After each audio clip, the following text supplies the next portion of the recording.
Hello future doctors, मैं हूं अविनाश और एनटीए की तरफ से नोटिफिकेशन की फ्रीक्वेंसी थोड़ी सी बढ़ती जा रही है। अब काफ़ी सारे स्टूडेंट्स और पेरेंट्स का ये कहना है कि हमारे पास एक नोटिफिकेशन आया जहां पे हमसे बोला गया कि आपका आधार कार्ड अगर लिंक नहीं है, ऑथेंटिकेशन नहीं किया है तो आप उसे कर दो। सबसे पहले समझते हैं कि एग्जैक्टली है क्या, किसे परेशान होना पड़ेगा, किसे परेशान नहीं होना पड़ेगा।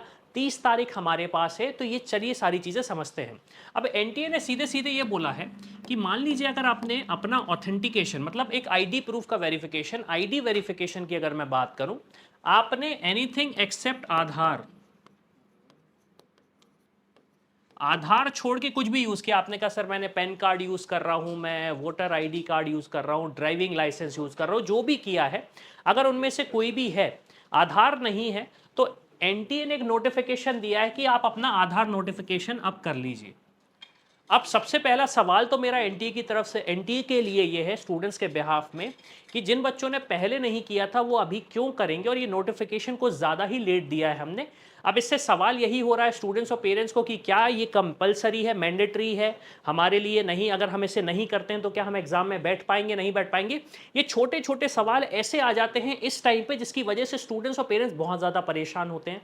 मेरा जो ओपिनियन है वो ये है कि इसका इतना ज़्यादा कंपल्शन नहीं है, लेकिन इसके लिए एनटीए ने एज सच कोई ऑफिशियल स्टेटमेंट अभी तक तो नहीं दिया। तो मेरी रिक्वेस्ट रहेगी एनटीए की तरफ से कि एनटीए प्लीज़ इस चीज़ पे एक ऑफिशियल इंस्टेंस दें आप, कि अगर किसी ने आधार वेरिफिकेशन नहीं किया है, ऑथेंटिकेशन नहीं किया है एग्ज़ाम के बाद 30 तारीख तक अगर वो नहीं कर पाता है तो उसका कोई इम्प्लीकेशन होगा, पॉजिटिव मतलब पॉजिटिव नेगेटिव कोई इम्प्लीकेशन होंगे या नहीं होंगे, ये चीज़ आप पहले क्लियर कर लीजिए। दूसरी चीज़, जिन्होंने ऑलरेडी आधार कार्ड से ऑथेंटिकेशन किया था, आधार कार्ड को मेंशन किया हुआ था, मतलब आधार कार्ड के थ्रू रजिस्ट्रेशन किया था, आपको कुछ नहीं करना है, आपके लिए सारी चीज़ें हो चुकी हैं, डिफरेंस आपके लिए कुछ भी नहीं आना है।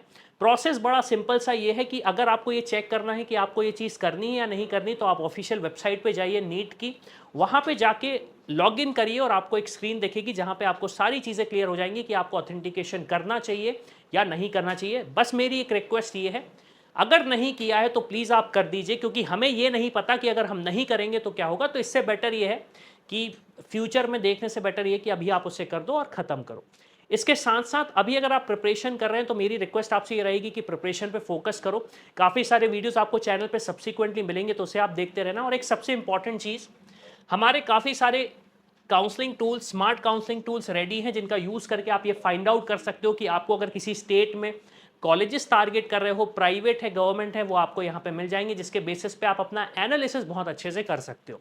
तो इसी के साथ मैं हूँ अविनाश, मेरा काम है रास्ता दिखाना, उस पर चल के डॉक्टर बनना आपका। I hope you like this video. For more such videos, keep watching our channel. And do not forget to like, share and subscribe.